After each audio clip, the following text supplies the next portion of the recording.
Ozzy Osbourne saw a mute child playing changes, and everything really changed for the kid. When the voices of darkness cut through a quiet Birmingham afternoon, he never expected a 9-year-old boy who hadn't spoken in 18 months to teach him what music is really for.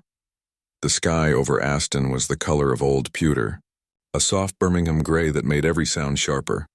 Ozzy Osbourne, born John, son of this city's brick and soot and stubborn hope, killed the engine beside Hope Park and sat with the key in his hand, listening to the stillness that follows an argument. He and Sharon had gone around the same carousel again, moving houses, moving continents, moving as a solution for things that didn't need moving. "I'm from here," he'd said, too loud. "This city made me." He stepped out and shut the door gently, like an apology. Leaves brushed the pavement. A football thudded in the distance. Somewhere a gull cried like a hinge, then he heard it. A guitar, not bravado but breath. The opening to Crazy Train came slowly, a thread pulled through cloth. Every note held past its comfort until it hurt enough to be honest. Ozzy followed it to the old oak in the corner, the one that had survived storms and teenagers and the steady decades. A boy sat there with an acoustic guitar, old, well cared for, a ribbon of tape where the wood had darkened from hands. The boy's blazer had a school badge, Alex Thompson. His shoes were scuffed like they belonged to a child who ran, and his eyes were closed like he belonged to a child who dreamed. The song ended, and Alex slid into "Mama, I'm Coming Home." The melody carried his weight. It sounded like looking at a photograph and finally letting yourself cry. Ozzy wiped his face with the back of his hand, unexpected sting in his eyes. He stepped closer. "All right, mate," he said softly. Alex startled, clutching the guitar to his ribs. He stared, no fear, just surprise and a quick inventory of the man in front of him. A second later, recognition bloomed. "Didn't mean to scare you," Ozzy went on. "That was beautiful. Slower than I've ever played it. Better, even." He grinned, the crooked showman's smile that said he meant it. The boy looked from Ozzy to the guitar and back. He didn't speak. Ozzy knelt, the ground cold through his jeans. "I'm Ozzy," he said, offering a hand. The boy nodded and shook it shyly. "Don't fancy talking?" Ozzy tried, gentle as a fingertip on a bruise. Alex shook his head. "No, that's all right," Ozzy said. "I don't much like it either when my wife comes back from shopping." He widened his eyes in mock terror. The boy's mouth twitched, a small, surprised smile. A door cracked. Ozzy pointed at the guitar. "May I?" Alex hesitated, then slid it over. Ozzy turned it in his hands. On the back, 2 letters were carved tight and careful. "DT." "Your dad?" Ozzy murmured. The boy's face changed with the speed of a cloud crossing the sun. He nodded, eyes glossed. Ozzy nodded back. "Mine died when I was little," he said, voice gone quiet. Didn't want to talk for a long time. Music did the speaking. Something loosened in the boy's shoulders. He lifted the guitar again, touched the strings, and let the first chords of changes bloom into the air. A couple walking a Labrador slowed. A girl on a scooter stopped and listened. The oak leaned in. Ozzy's voice, older now, softer, came low over the chords. "I feel unhappy. I feel so sad." A voice called from across the grass. "Alex, Alex!" A woman jogged toward them, hair escaping its tie, worry outrunning her breath. She took in the scene. Her son, the guitar, a man kneeling in the leaves. Then the man's face registered and everything in her froze. "You're Ozzy," he said, standing, palms up. "Afternoon." She stared, then laughed a tiny, disbelieving sound, then looked at her son. "He doesn't," she began. "Since the accident, he hasn't spoken." "I know," Ozzy said gently. "But he's saying plenty," she swallowed. "I'm Sarah Thompson." "Mrs. Thompson, your lad is a musician," Ozzy said. Would you let us help him along?" "Us? I've got a mate, best guitar teacher in Birmingham. I talk about the song's heart. He'll handle the fingers." Sarah looked at Alex. His gaze held hers with a courage she hadn't seen in months. He hugged the guitar to his chest like a life jacket. "Okay," she said, startled by the steadiness in her voice. "Okay." From the path, 2 schoolboys in the same blazer as Alex approached, chattering. When they recognized Ozzy, they went electric, but then one smirked and nudged the other. "He can't even talk," the boy said too loudly. "How's he meant to play?" Ozzy dropped into a crouch beside Alex, eyes level. "Want to show him?" Alex's hand shook once on the strings. He glanced at his mother, at Ozzy, at the guitar. Then he began Dreamer, and the park took a breath and held it. By the second verse, the boys were quiet. By the third, they had nothing unkind left to say. "Your language is music," Ozzy told them when the final chord slid into the leaves. "And it's a beautiful language." Alex looked down and for the first time in a long time didn't feel strange for being himself. The next afternoon, Ozzy arrived with a tall, wiry man carrying a battered case and a thermos that had outlived fashion. "This is Marcus Wright," Ozzy said. "He's taught half this city to have a better conversation with a guitar." Marcus shook Sarah's hand, then Alex's. "Heard about you," he said, taking out a metronome and a notebook. "We'll start with how not to fight the instrument." Marcus set the metronome ticking, soft clicks like a clock behind a wall. He adjusted Alex's posture, nudged his thumb, showed him how to anchor the hand without strangling the sound. "Technique's not a bully," he said. "It's a map." Ozzy sat on the grass, cross-legged, sipping tea. "He'll sort the map," he told Alex. "I'll talk about why you're going." They traded like that, Marcus's precision, Ozzy's story, until the afternoon light warmed to honey. When Alex played the Iron Man riff, Marcus tapped his wrist gently. "Let it breathe. The spaces are part of the song." Ozzy leaned forward. "You know Tony Iommi?" he said, voice low. "He lost the tips of his fingers at the factory. Doctor said he'd never play again, so he made his own fingertips and changed how the guitar sounded. Changed music. Pain can do that. It doesn't have to shut you up. Sometimes it makes you invent." Alex looked at his right hand like it was an instrument and a secret. Day 3, Alex burst into the park already playing. The notes raw, but brave. He had watched old concert footage on YouTube. Ozzy younger, wilder, channeling storms. "Bloody hell," Ozzy said, grinning. "Just don't learn my 1982 haircut." Marcus drew a small diagram of a G chord and then crossed it out. "Forget shapes," he said. "Hear where the string wants to go. The fretboard's a street. You're learning the addresses." Ozzy added, "And you're learning who lives in those houses." On day 4, Ozzy told a story he usually kept folded up. "When Sharon was ill," he said, soft as lint, "I sang Mama, I'm Coming Home to her in the hospital room first. It wasn't about a place. It was about a person." He tapped his chest.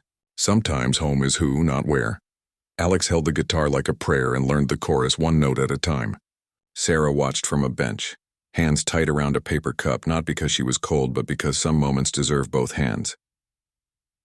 By day 5, Alex's schoolwork had started to brighten. He drew guitar necks in the margins of math, but he solved the equations too. He sat with classmates at lunch, still quiet but present. Mr. Peters, the head teacher with a tie that always escaped its knot, noticed. On day 6, Alex brought a surprise, a melody he'd written, simple and luminous. A line that felt like walking back to a house you'd loved and finding the light still on. "What's it called?" Ozzy asked. Alex wrote on his notepad, neat block letters they'd all learned to read over the months. "For my father." Marcus's eyes went wet. "It modulates like Dreamer, but it's yours," he said. "We'll build chords under it that don't get in the way." Ozzy listened with his eyes closed. "You've got something, lad," he said when the last note thinned. "Not just fingers, stories." On day 7, Mr. Peters came to the park.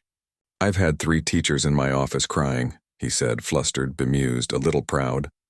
"In a good way for once. Alex is different, better. Would he consider performing at the school's music evening?" "No pressure, mind." Alex's throat moved. His eyes ricocheted between Ozzy, Marcus, and his mother. He picked up the guitar and played the first bars of For My Father, and Mr. Peters had his answer. Day 8. Alex arrived with a friend, Jaime, freckles like punctuation, 2 strings on his own guitar tuned wrong and unashamed of it. He looked at Ozzy like most people look at mountains they've only seen in postcards. "So why doesn't he talk?" Jaime blurted, teenage honesty outpacing tact. Alex stiffened. Then he turned, inhaled, and quietly said the first words his classmates had heard from him in 18 months. "Because music speaks more beautifully." He swallowed. "But now I can do both." Silence, wholly stunned, balanced on the grass for 1 second. Then Jaime whooped and clapped, and Ozzy laughed, and Marcus said, "Right then, we're adding harmony." Over the next days, the park became a studio without walls. They rehearsed through drizzle and sudden sun, through sirens and Sunday bells, through dog walkers and joggers, and the neighbor who always hummed the wrong note. Sarah brought biscuits. Marcus brought charts. Ozzy brought stories, and every now and then a small velvet box of plectrums like talismans. He gave one to Alex, tortoiseshell worn at the tip. My lucky one, he said. Borrowed, not given, he winked. You'll always give it back right before you go on, so I can wish you well. That's the deal. Alex held it like it had a pulse. 2 weeks later, backstage at the school hall, everything smelled like varnished floorboards in anticipation. Alex's hands trembled. He did the thing Marcus had taught him. Press fingertips to thumb, breathe into the count of 4, hold for 4, let go for 6. He did the thing Ozzy had taught him. Remember why. Ozzy, in a black blazer that had seen more years than the auditorium, put both his palms on Alex's shoulders. I've played in front of tens of thousands and I still get scared, he said. Fear means you respect the moment. It's not the enemy. It's the fuel. Marcus checked the tuning one more time and stepped back. Technique's packed, he said. Take your heart. Sarah stood a pace away, whispering a prayer that had no words, just a mother's wish. Mr. Peters poked his head in. You're up after Lily from year 5 with the recorder, he said gravely. Tough act to follow. On stage, the curtain wobbled and rose. The hall wasn't Wembley, but to a 9-year-old it didn't need to be. It was a mountain. Alex walked out, guitar tight against his ribs. The mic hissed, then settled. The lights made a halo of the dust. He found Ozzy and Marcus at the back, anchors at sea. I'd like to dedicate this, he said, voice steady and soft. To my dad, and to 2 people who taught me how to. A murmur went through the hall, the kind adults make when the small are unexpectedly brave. He began, for my father. The first notes were always the hardest. 2 steps onto a rope bridge. Then the timing found his fingers and the melody unscrolled, poised and clean with a small ache at its center. When he reached the part Marcus had told him could take a harmony, Jaime, awkward, brave, stood from his seat at the edge of the stage and sang a line beneath, rough silk. Someone in the crowd, one of the boys from the park, joined on a hum, sound layered like forgiveness. On the last chord, Alex let the string ring out until the air itself seemed to glow. Silence. Then the roof nearly lifted. The applause wasn't polite. It had recognition in it. Backstage, Ozzy gathered him into a fierce hug and then stepped away, palms on Alex's cheeks. You did it, he said, eyes bright. You showed them who you are. Marcus just said, phrasing on the bridge was perfect. And that from Marcus was poetry. Sarah walked in with tears and a smile so open it made the whole room bigger. I heard your voice, she whispered. Both of them. News, the sort that matters, travels the way birds do, gliding on the currents of people's need to tell it. The next weeks brought small changes that weren't small. Alex answered the register in class with a, "Here, sir," so quiet you might miss it and so huge the room turned to look. He wrote an essay about the feeling of wood under his fingertips where other children wrote about pets. He learned to laugh again without checking first if laughter was allowed. Marcus adjusted the lessons as if the road had changed.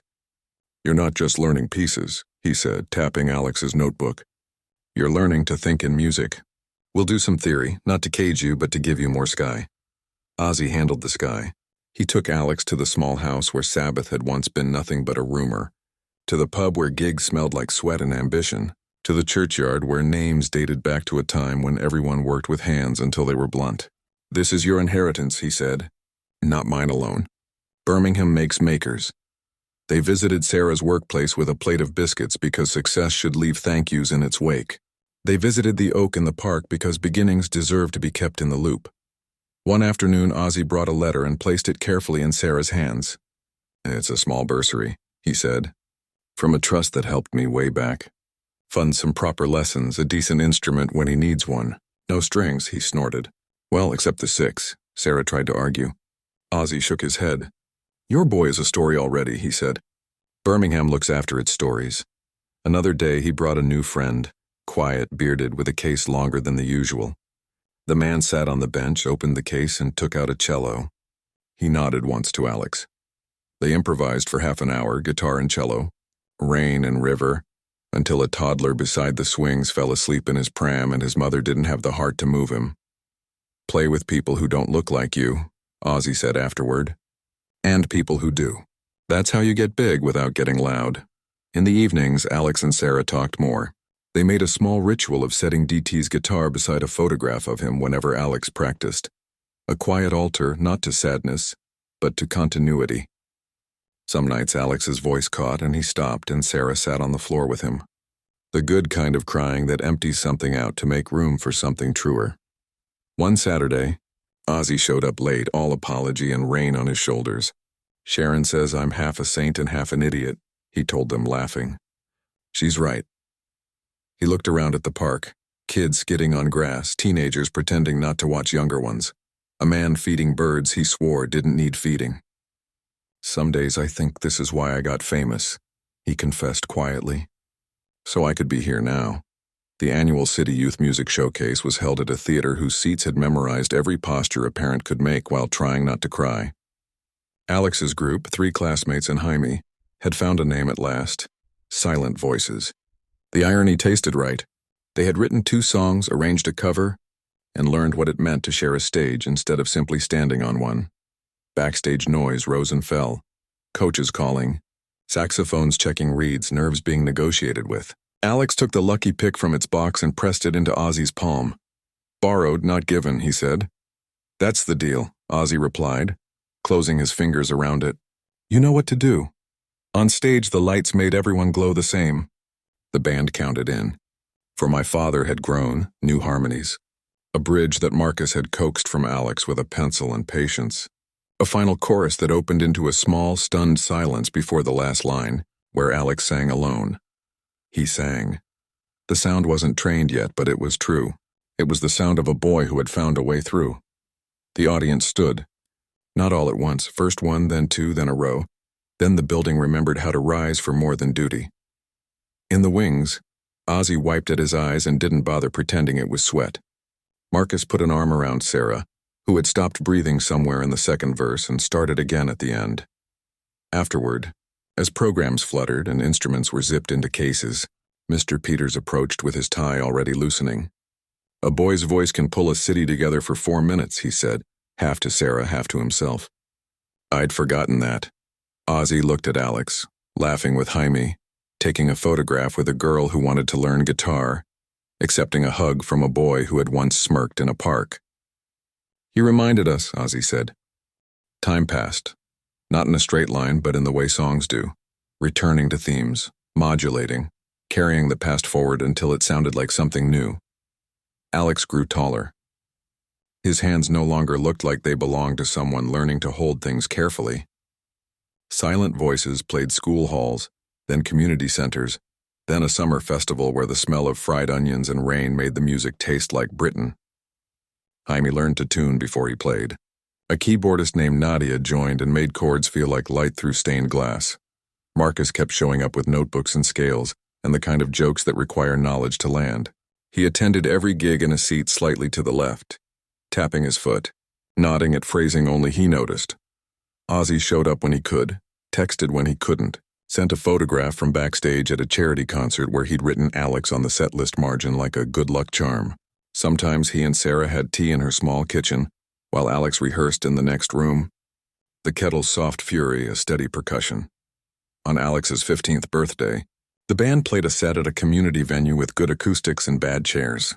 Before the last song, Alex stepped to the microphone and ran a thumb along the edge of the tortoiseshell pick. "This one's for my dad," he said, then looked to the back, where a man in black with a tired grin and a huge heart stood beside a tall teacher with a thermos. "And for 2 people who taught me how to live." They played, and sound became a way of holding the people they missed and the people they had. After the show, Ozzy pulled Alex into a rough embrace and then, with ceremony, put the lucky pick back in the velvet box. "You don't actually need it," he said. "You never did. But sometimes a ritual is a bridge you build for yourself." Alex nodded. "I know." They stood for a moment with no need to fill it. The theater smelled like sweat and dust and triumph. Someone was whistling in the stairwell. Somewhere, a light buzzed and then went out. "Do you remember the first day?" Ozzy asked. "The oak tree," Alex said. I couldn't speak. Ozzy looked at him, the way people look at a view they almost moved away from and then didn't, thank God. "You were shouting," he said. "We just learned to hear it." On a June evening years later, a park concert bloomed under the same Aston oak. Families spread blankets. Children ran noisy laps around the sound guy. The band on stage had a name people wore on shirts. The front man leaned into the mic. "Good evening, Birmingham," Alex said, his voice easy now, shaped by rooms and rooms of air he'd filled with it. "We wrote this next one in a place where I learned that silence isn't empty." He glanced to the side of the stage. Marcus stood with a clipboard he didn't need. Ozzy leaned against a speaker, hands in pockets, older than the first day, and exactly the same where it counted. Sarah sat in the second row between two friends, both of whom had tissues ready because they were smart. "Sometimes," Alex said, "the quietest souls carry the loudest songs. They just need someone who knows how to listen." He touched the first chord. The city listened. The melody rose, new and old. Grief and gratitude braided so tightly they made something stronger than either. And for a while, under the wide old tree, everyone was fluent in the same language. If this story touched your heart, please like, share, and subscribe to Voices of Darkness. Turn on the bell so you never miss our next cinematic, true-inspired story. Share this with a friend who needs a reminder that healing is possible and music is a voice. Thank you for listening.